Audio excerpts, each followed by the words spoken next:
जय हिंद साथियों, स्वागत है आप सभी का एजुकेशन की 86 में। और आज ये वीडियो बिहार में शिक्षकों की बहाली की प्रक्रियाओं को लेकर है, जहां पर बीपीएससी के चौथे चरण की बहाली की बात हो रही है। बिहार के माननीय शिक्षा मंत्री हैं सुनील कुमार जी। इन्होंने कल विधानसभा में एक बात कही, जहां पर इन्होंने बोला कि मई महीने में हम बीपीएससी टीआरई 4 का जो है यहाँ पर परीक्षा ले लेंगे। कितना संभव है इस परीक्षा को लेना मई महीने में? क्या सब कुछ यहाँ पर रोस्टर वगैरह रेडी है? इसके बारे में भी जानेंगे। क्या नोटिफिकेशन अप्रैल में ही जारी हो सकता है?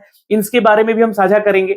और कितने पदों की बहाली आ सकती है, इसके बारे में भी चर्चा करेंगे। दूसरी तरफ बिहार में जो शिक्षकगण नियुक्त हो चुके हैं टीआरई 1 और टीआरई 2 और टीआरई 3 के दौरान, उन शिक्षकों के वेतन में 7वां वेतन लगा है, 7वां वेतन आयोग का जो वेतन लगा है या नहीं लगा है, और नहीं लगा है तो क्यों नहीं लगा है, इसके ऊपर भी हम चर्चा करेंगे। वीडियो में अंत तक बने रहिएगा, सारी जानकारी यहां से स्पष्ट की जाएगी। और जो न्यूज पुराने चले आ रहे हैं उनको भी हम लोग लेकर आए हैं, जहां पर बीपीएससी टीआरई 3 टीआरई 4 के नोटिफिकेशन के बारे में क्या कहा गया, कंप्यूटर टीचर की बहाली के बारे में क्या कहा गया, और क्या अब यहां पर वो सब बहाली की चर्चाएं हो रही हैं, वो क्या सब जोड़कर लगभग 1.5 लाख शिक्षकों की भर्ती का जो नोटिफिकेशन है वो जारी हो सकता है क्या, इसके बारे में भी हम चर्चा करेंगे। तो वीडियो में अंत तक बने रहिएगा।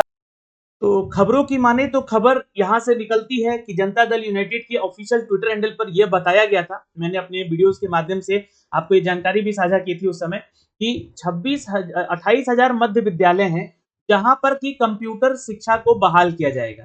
ठीक है, ये चीजें निकल कर आई थी कि कंप्यूटर शिक्षा को वहां बहाल किया जाएगा। और आपको बता दें कि क्लास 6 to 8 के लिए भी यहाँ पर जो है शिक्षकों के लिए कंप्यूटर शिक्षक जो कंप्यूटर की शिक्षा है उसको देने के लिए शिक्षकों को रिक्रूट भी किया जा रहा है। तो रिक्रूट कैसे किया जा रहा है? तो जो भी इच्छुक शिक्षक हैं जो कि कंप्यूटर विषय को पढ़ाना चाहते हैं उनको रिक्रूट किया जा रहा है। जो कक्षा 11 से 12 में जो है बीपीएससी के माध्यम से सिलेक्टेड कंप्यूटर टीचर, उनको पढ़ाने की भी अनुमति दी जा रही है। तो जो भी लोग इच्छा रखते हैं वो 6 to 8 को भी यहाँ पर कंप्यूटर पढ़ा सकते हैं, ये जानकारी दी गई थी। मैंने उसके ऊपर भी एक वीडियो बनाया था।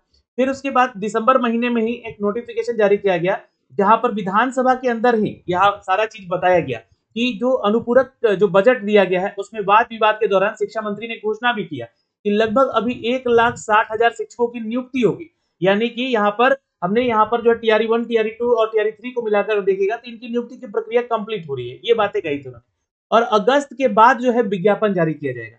ये बातें टीआरई 4 को लेकर कही गई थी, है ना, कि टीआरई 4 में आपका अगस्त के बाद 1,60,000 के तक हम लोग नियुक्ति करवा देंगे और अगस्त के बाद जो है यहाँ पर विज्ञापन जारी किया जाएगा। इसी न्यूज के माध्यम से यह भी जानकारी दी गई थी कि जो है 26,000 कंप्यूटर शिक्षकों को यहाँ पर शिक्षक के रूप में यहाँ पर बहाल किए जाएंगे। तो ये तो चलिए, आप लोग अपना इस प्रोसेस में लग चुके हैं कि कौन शिक्षक जो है कंप्यूटर टीचर बनकर जो है पढ़ाएंगे बच्चों को। लेकिन कहीं ना कहीं छात्र के मन में ये आस जगी थी कि ये शिक्षक बहाली इतने पदों की आएगी जिसमें की तैयारी में भी छात्र लग चुके थे। बहुत सारी जगहों से उन्होंने अपने कोचिंग वगैरह भी ज्वाइन कर लिया था पढ़ाई करने को लेकर। लेकिन यहाँ पर अभी एक निराशा दिखने को मिला। बीच में ही ये बता दिया गया कि जो शिक्षक कंप्यूटर के हैं, इच्छुक उम्मीदवार हैं, वो पढ़ाना चाहते हैं, वो पढ़ा सकते हैं कंप्यूटर विषय को, है ना, ये 6 to 8 को भी, जिसके बारे में जानकारी दी गई थी। फिर यहाँ पर बोला गया, नीचे आएंगे जरा हम, है ना, तो नीचे आएंगे तो यह भी एक जानकारी निकल कर आई कि 31,297 मध्य विद्यालयों में शुरू की जाएगी कंप्यूटर की पढ़ाई। लेकिन ये बात कहीं नहीं इसमें जिक्र की गई कि कैसे सिलेक्शन होगा, क्या होगा। मैंने इसके ऊपर भी आपको वीडियो बना के समझाया था कि देखिए नई बहाली नहीं आने वाली है, जो लोग कार्यरत हैं उन्हीं से पढ़वाया जाएगा। और अगर बहाली निकलती भी है तो नियमावली बदलनी पड़ जाएगी, यानी कि सिलेबस भी चेंज करना पड़ जाएगा, एग्जाम लेने का पैटर्न चेंज करना पड़ जाएगा। मैंने आपको यह भी जानकारी दी थी कि 6 to 8 में पढ़ाने के लिए बीएड का होना जरूरी है या डीएलएड का होना जरूरी है, तभी आप जो है मतलब प्रशैक्षणिक योग्यता रखते हुए और पात्रता परीक्षा पास करते हुए ही आप इसके लिए एलिजिबल होते हैं किसी भी सब्जेक्ट के। तो 6 to 8 में अगर कंप्यूटर का विषय निकलता है तो इसके लिए एक नई नियमावली लेकर इनको आना पड़ेगा, है ना, नए जो है आरटीई की एक्ट 2009 को सुधार करके यहाँ पर जो है लाना पड़ेगा चीजों को। लेकिन वो समस्याएं हैं, है ना, बहाली के दौरान जो है सारी चीज नहीं हो जाती है। तो इन्होंने एक रास्ता निकाल दिया कि जो लोग 11-12 से सिलेक्टेड टीचर है कंप्यूटर के, या फिर जो इच्छुक उम्मीदवार हैं जो मैथ पढ़ा रहे हैं या जो साइंस पढ़ा रहे हैं, वो शिक्षकों को अगर ज्ञान है कंप्यूटर का तो वो भी पढ़ा सकते हैं। ये एक न्यूज निकल कर आया था ना, मैंने आपको दिखाया भी था। ठीक है, अब यहाँ पर देखिएगा तो चौथे चरण की बहाली को लेकर जो है अब आगे भी बात चल रही थी, जिसमें कि माननीय हमारे डिप्टी सीएम जी हैं वो बोले कि 80,000 शिक्षक बहाल होंगे। ठीक है, चौथे चरण में इनकी भी बातें हम लोगों ने आप लोगों तक रखी थी सारी चीजें। इन्होंने सप्लीमेंट्री रिजल्ट के ऊपर भी चर्चा की थी कि सप्लीमेंट्री जो रिजल्ट होगा यानी पूरा जो रिजल्ट होगा टीआरई 3 का, वो हम आप लोगों तक जारी करवा सकते हैं। लेकिन कल के एक बयान में माननीय शिक्षा मंत्री सुनील कुमार जी ने यहाँ पर जो है इस पर टिप्पणी की और उन्होंने कहा कि हम टीआरई 3 के पूरक रिजल्ट जारी करने का कोई भी दिशा निर्देश यहाँ पे नहीं दिया गया था, नोटिफिकेशन में भी इसकी बातें नहीं कही गई थी, तो ये चीजें नहीं होंगी। ठीक है, अब टीआरई 4 में 80,000 शिक्षकों की बहाली होगी। मैं लगातार आपको कहता ही आ रहा हूँ, कैसे निकलेगा बहाली, कहाँ से आएगा, कितना पद होगा, ये सारी जानकारी हमने आपको उस समय दिया था, है ना। और यहाँ पे अभी भी देखिएगा तो 2.5 लाख शिक्षकों की रिक्वायरमेंट है, क्योंकि 7 लाख शिक्षकों की 7.5 लाख शिक्षकों की जरूरत थी, जिसमें कि माननीय मुख्यमंत्री जी ने बोला कि लगभग 5-5.5 लाख लोग जो हैं शिक्षक यहाँ पे रिक्रूट कर लिए गए टीआरई 1, टीआरई 2 और टीआरई 3 के दौरान। ठीक है, ये सारी चीजें चल रही थी। और यहाँ पर अगर आप देखिएगा तो एक नोटिफिकेशन जारी किया गया था, जिसमें की बातें हुई थी कि पुस्तकालय अध्यक्ष का भी रिक्रूटमेंट हो माध्यमिक और उच्च माध्यमिक विद्यालयों में, तो इसकी भी जानकारी हमने दी थी। तो ये सब जो पोस्ट है मिलाकर ही आप लोग का 80,000 का पद यहाँ पे शामिल होगा। लेकिन कल का जो सत्र था विधानसभा में, उसमें माननीय शिक्षा मंत्री जी ने इस बात पे जोर दिया कि तीसरे चरण में पूरक रिजल्ट जारी नहीं किया जाएगा, पहली चीज। दूसरा चीज की जो भी शिक्षक अभी वेतन उनको नहीं मिल पाया है, उसके बारे में भी इन्होंने चर्चा किया। तो इन्होंने क्या कहा, इसको थोड़ा सा समझिएगा। बिहार लोक सेवा आयोग के माध्यम से चौथे चरण शिक्षक नियुक्ति की प्रक्रिया मई 2025 में शुरू कर दी जाएगी। ये प्रक्रिया यहाँ पे लिखा गया है, लेकिन माननीय शिक्षा मंत्री जी ने यह कहा था कि हम परीक्षा ले लें, है ना, इसकी परीक्षा कराई जाएगी। तो इस परीक्षा की अभी तैयारी हुई है क्या? क्या रोस्टर तैयार हो चुके हैं, है ना। रोस्टर क्या होता है, मैंने आपको कल भी बताया था कि रोस्टर यानी कि कहने का मतलब है कि आप जो जिलावार आप रिक्तियां देखते हैं, है ना, विद्यालयवार जो आप रिक्तियां देखते हैं कि उस विद्यालय में कितनी रिक्तियां हैं, इसके साथ साथ उन विद्यालयों में कैटेगरी वाइज कितनी रिक्तियां हैं, है ना, कैटेगरी वाइज कितनी रिक्तियां हैं, मतलब कि किस वर्ग के लिए, है ना। और विद्यालय के वर्गों के अनुसार अगर हम बात करें यहाँ पे, जैसे कि 1 to 5 में कितनी रिक्तियां हैं, 6 to 8 में कितनी है, 9 to 10 में कितनी है, 11-12 में कितनी है, और इनकी रिक्तियां जो है फिर कैटेगरी वाइज देखी जाती। तो क्या ये रोस्टर तैयार हो चुका है, या फिर यहाँ पर टीआरई 3 के जैसा ही, क्योंकि आपको याद होगा जब टीआरई 3 का नोटिफिकेशन जारी किया गया था, बिना सोचे समझे 87,774 पद की बहाली निकाल दी गई थी, जबकि उस समय ना तो रोस्टर क्लियर था, है ना, और बिना सोचे समझे ये जो बहाली की प्रक्रिया आनंद फानंद में लोकसभा इलेक्शन को लेकर निकाल दिया गया। ठीक है, उसको ध्यान में रखते हुए तो टीआरई 4 को भी क्या उसी तरह से निकाला जाएगा? क्या रोस्टर क्लियरेंस नहीं होने के बावजूद भी ये चीजें हो जाएंगी? अब आप बोलेंगे कि सर आपको कैसे पता कि रोस्टर नहीं तैयार है, क्योंकि खुद एसीएस महोदय ही इस बात को जिक्र किए हैं कि जब तक टीआरई 3 से सिलेक्टेड टीचर जितने भी हैं स्टूडेंट वो सिलेक्टेड हैं, उनकी हम नियुक्ति नहीं करवा देते हैं, तब तक ये सारी चीजें निकल कर आएंगी नहीं कि कितना पद खाली है ना। स्कूल आवंटन तक नहीं हुआ है अभी इन विद्यालयों में, इन शिक्षकों का, टीआरई 3 वाले सिलेक्टेड शिक्षकों का। तो ये चीजें क्लियर ही नहीं हुई है अभी तक कि रोस्टर में कितना सीट खाली है, विद्यालय वार कितना खाली है, वर्गों के अनुसार कितना खाली है, कैटेगरी वाइज यानी कि आपका कोटि वार कितना खाली है ना। तो क्या टीआरई 4 का भी नोटिफिकेशन उसी तरह निकाल दिया जाएगा? क्योंकि देखिए आज है 19 मार्च, है ना, अगर सरकार चाह जाए कि हम यहाँ पर जो है बहाली निकालेंगे ही निकालेंगे, तो बिल्कुल निकाल सकती है, उसी तरह जिस तरह से टीआरई 3 का निकाला। और फिर प्रोसेस होगा लेट आपका, क्या होगा, फिर प्रोसेस होगा लेट आपका, जिस तरह से टीआरई 3 का लेट हुआ, है ना। आप लोगों ने देखा कि पूरा साल बीत गया यहाँ पर, है ना, साल से भी ज्यादा हो गया, और अभी तक यहाँ पर टीआरई 3 के शिक्षक जो है उनको स्कूल अलॉटमेंट नहीं किया गया है। इनफैक्ट यहाँ पर अप्रैल आ गया है, अब तो अप्रैल आ जाएगा, लगभग 4 महीने हो जाएंगे इनको सिलेक्टेड हुए, और अभी तक इनको एक भी सैलरी नहीं मिली है। क्यों? क्योंकि इनको स्कूल आवंटित ही नहीं किया गया। तो ये सारी चीजें हैं, और मेरे अनुसार कहने का मतलब है कि कब तक इसका नोटिफिकेशन आ जाएगा।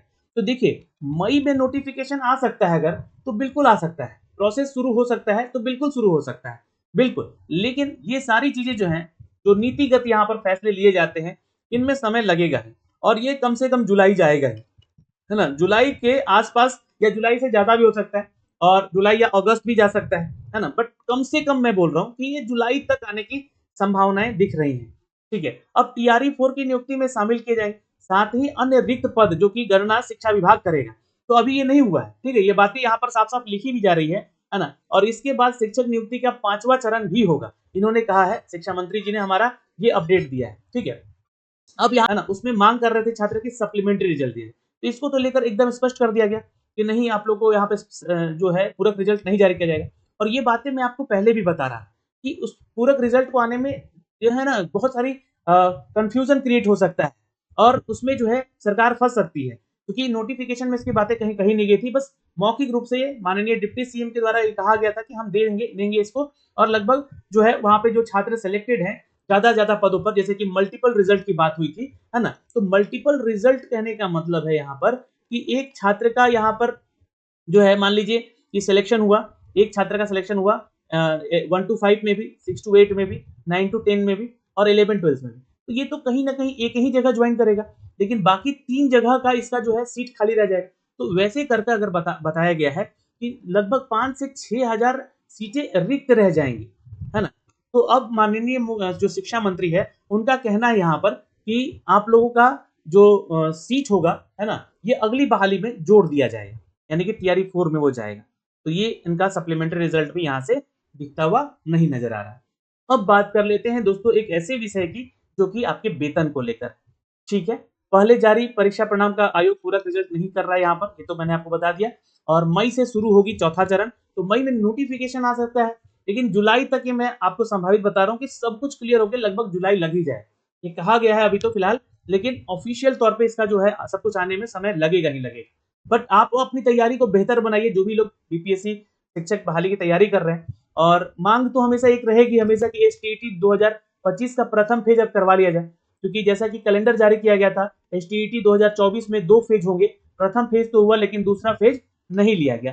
तो कम से कम 2025 का जो है ये फेज करवा लिया जाए, सरकार से हम रिक्वेस्ट करेंगे कि सर प्लीज इस पे ध्यान दिया जाए। अब आते हैं इनके वेतनमान को लेकर कि क्या कहा गया।